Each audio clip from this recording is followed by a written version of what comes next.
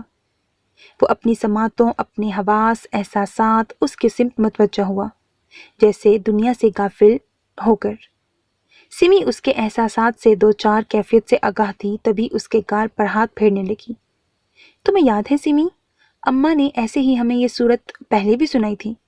انہوں نے کہا تھا کہ کبھی شکوہ مت کرنا، کیونکہ ہم سے پہلے بھی بہت سے لوگ آزمائش سے گزر چکے ہیں، جن کا سورہ کہف میں واضح ذکر ہے، اور آزمائش اللہ اپنے پیارے بندوں سے لیتا ہے۔